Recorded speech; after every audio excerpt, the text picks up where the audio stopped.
Hey everyone, I am Amy Johnson. I'm here with Amir Karkouti, and we are two of the speakers of the upcoming Principles of Addiction Recovery Conference, which is going to be happening in May in St. Paul, Minnesota.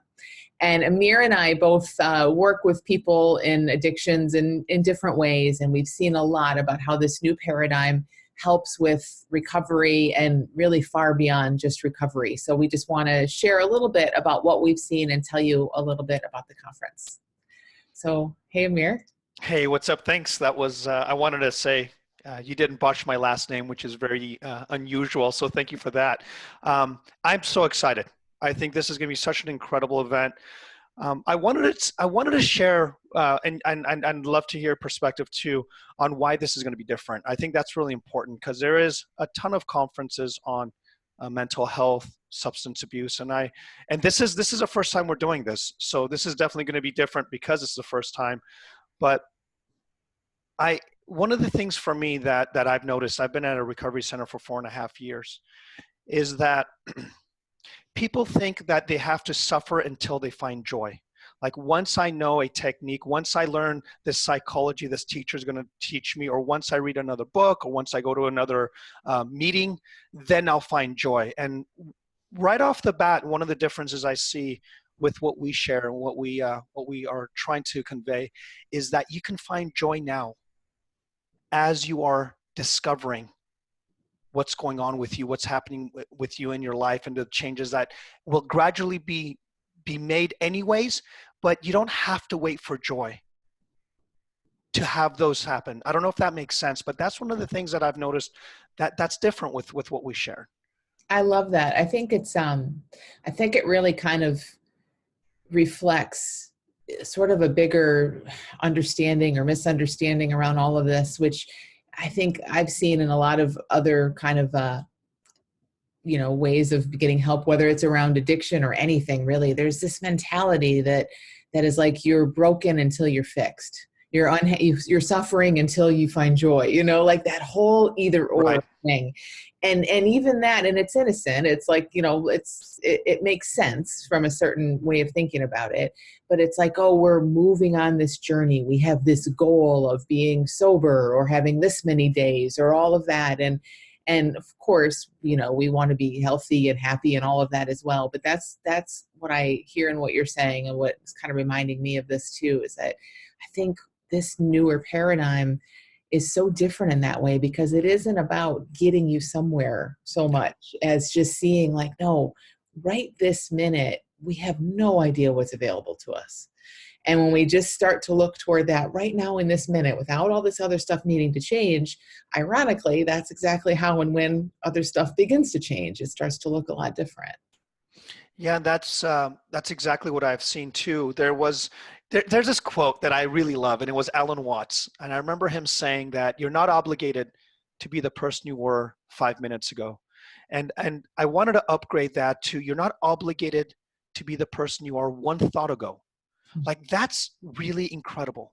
And when people come in and they're already thinking, I'm going to sit with Amir, or I'm going to sit with whoever, but you got to understand, I was a bad parent 10 years ago. I was a bad person a week ago. I was this, and now fix me or help me find another way.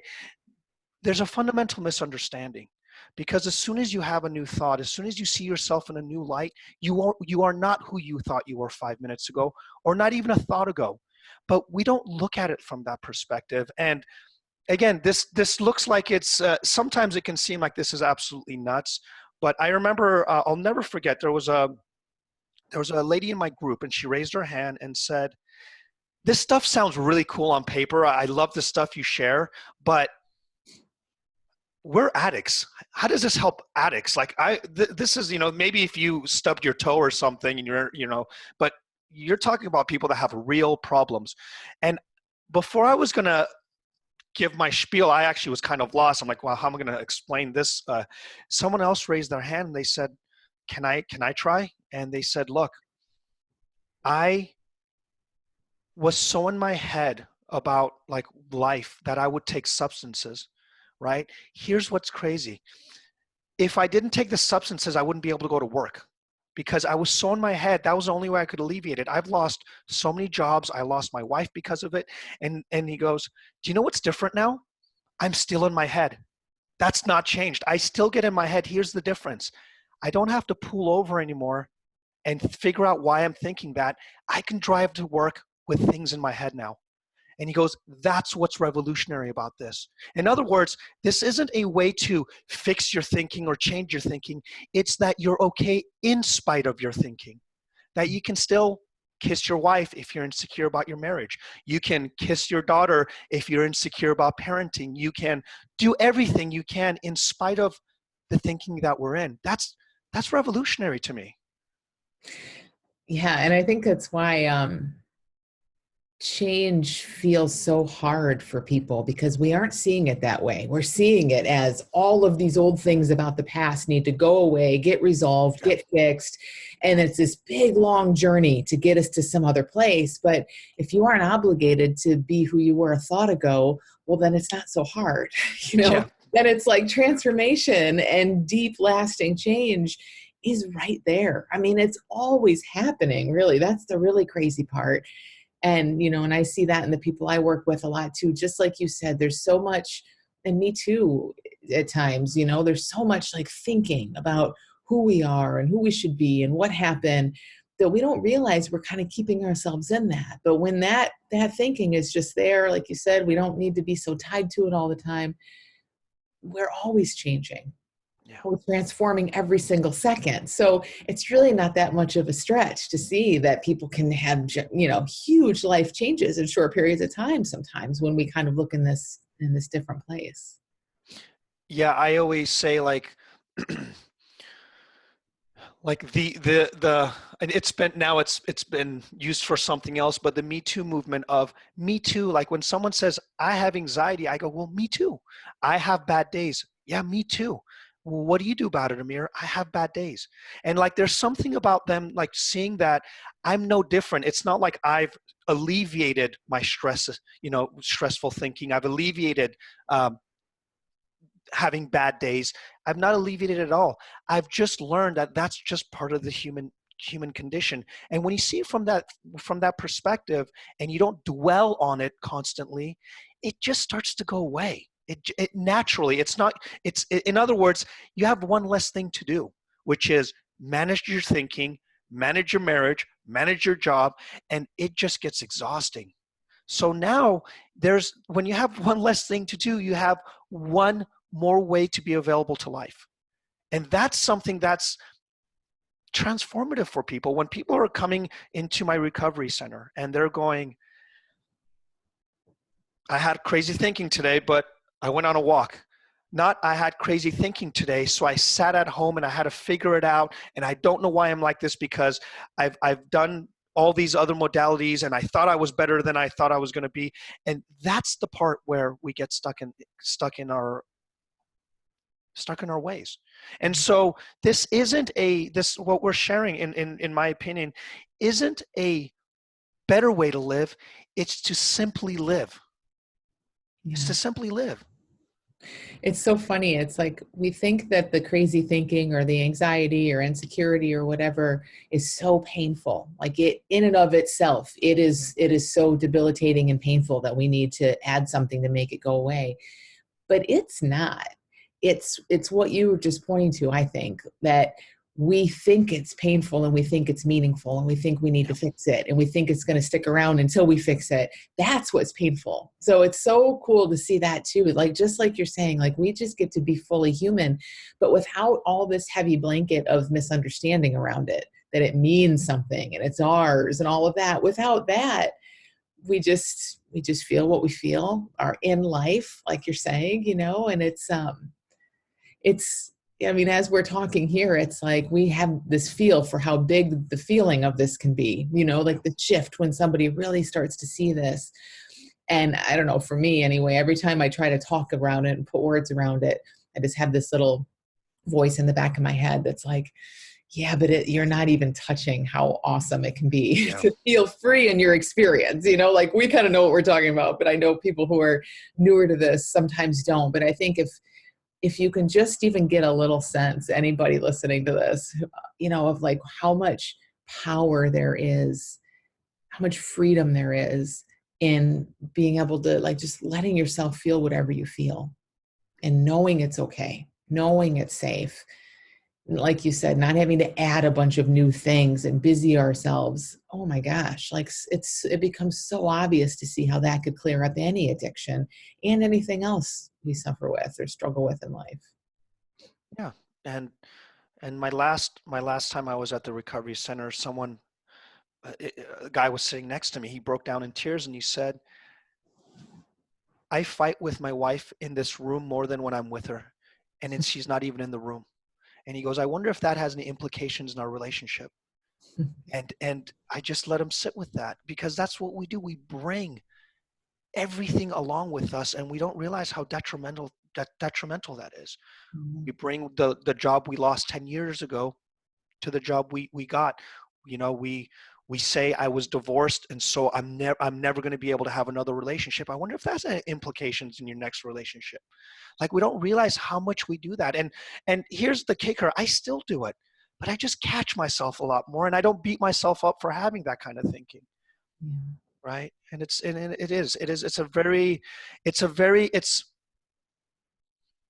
the biggest blessing, but in disguise, because it seems so trivial when you see it, day to day. But it's the biggest blessing for people. Yeah, I think it's so refreshing to when people are used to kind of having to think a lot about, like we're saying, their past and what they did and how their week went and all of that kind of stuff, to just be able to let a lot of that go. And that was me for sure, and a lot of the people I work with too. It's like just this churning of all the things that are kind of wrong that we sort of just carry around with us, and just to see we don't need to carry that around and resolve it in any way. Yeah. It's amazing how quickly we want to just bounce back to health, how we're designed to just bounce back to health and this moment and clarity and all of that, when we just see how our mind works a little bit. Yeah, I'm with you. And I'm I don't know how I snuck into this event that's coming in. I'm actually more excited to sit and listen to speakers like you and some of the Dr. Bill Pettit and Sandy Crott, and some of there's about what, 30 speakers that are coming. Yeah, I think there are 30 total. Yeah, it's amazing, from all over, from people who work in prevention, people who work with families, people who have been through addiction themselves or on the other side of Yeah. recovery after being around this paradigm. A lot of people like that, which I'm really excited to hear from. People who work in prisons, and like that's the beauty in a conference like this, an event like this, is that this what we're pointing to, this kind of paradigm for recovery, is already out there in big ways, and it's being shared all over the place with amazing results. And we all kind of anecdotally know that, but we haven't all come together and really shared it in one room. So Right. that's what I'm super excited about. I know we're all going to be shocked at, like, wow, even though we know it's amazing and we know we've seen what it does, to really like have that feel for, man, this is all over the place. Yeah, all over the place, and the impact is going to ripple. And I think this hopefully, um, this ripples far and wide. And the people that are planning on coming, I just want to say that I'm so grateful for the people that have already signed up, that are going virtually or in person. I can't wait to meet so many people that I've only met online. And this isn't going to be, and this is something that I do want to stress. Although we are the speakers, I'm part of a panel called what is it? The healers, something about the healers. Health of the healer. Health of the healer, right? That's what it is. I forgot that. I'm sitting with called the health of the healer, and I was thinking about that, and I said, all of us are the healers. We all are the health of the healer. We are the healers, and and you don't have to know what this paradigm is like in and out. People will see it in you. They will say, what is it that you're experiencing? They'll know that you're more lighthearted, that you're coming from this deeper connection. And so, you know, I don't want anyone that's coming to feel like we're the specialists. We are the ones that are going to teach and share everything that we know. The truth of the matter is everyone in the audience already knows what we're going to be talking about. Yeah, that's so cool. I love how that's totally true, how it works that way, you know, and that's why I think this starts to resonate so quickly and so deeply with people, because it isn't foreign. It isn't brand new. We've maybe just forgotten it for a short period of time, or we've been thinking in another direction, but it resonates so quickly. Yeah, I love that that there's such a variety. I love that this conference is really going to be ideal for people who, for sure, people who work in the addiction field, because it is in any way, you know, in any way, volunteer by work. I mean, even like have family members who are going through recovery. Like, you know, I mean, if addiction touches your life in any way, this is amazing direction to see more about. And for people who are going through it themselves or have been through it, you know, and that's what I love about kind of the variety of what we have here. It's universal. So it's really speaking to all of that. It's not a bunch of how-tos and here's how you set up your clinic at all. It's really just stories. It's just human beings sharing stories of what we've seen in others. And I think it's going to be so powerful. Yeah, I call this an equal opportunity psychology, or equal opportunity paradigm or understanding. It works the same for everybody. We all see it the same way, and once you see it, there's no turning back. That's the thing. Yeah. So you mentioned that that the conference is virtual, which is great, as well as in person. So we'll share the link here beneath this video where people can find out more about all the details of the conference. But I did just want to mention that as well, that it's happening. It's May 14th through 16th in St. Paul, Minnesota, which is an amazing place um, for this whole field. You know, there's so much addiction recovery and just work being done there, books coming out of there, just, you know, so many professionals are there already. So it's a great place to gather for something like this, but that's where it'll happen live. And then we do have virtual seats available. So the whole thing will be live streamed, which is amazing too. So it's truly available to anyone around the world. And then we'll share the link with all the exact details. Yep, I'm really excited, and I'm really looking forward to it. I'm looking forward to seeing you again in person, and all the other the people that are going to be there. Can't wait to see them all. Me too. Great. Well, thanks so much for chatting, Amir. Thanks everyone for listening. Hopefully this has been helpful. And if you have any questions about the conference, about this paradigm, about anything at all, we'll put our information there as well. So just feel free to reach out at any time. All right. Thanks. Thank you.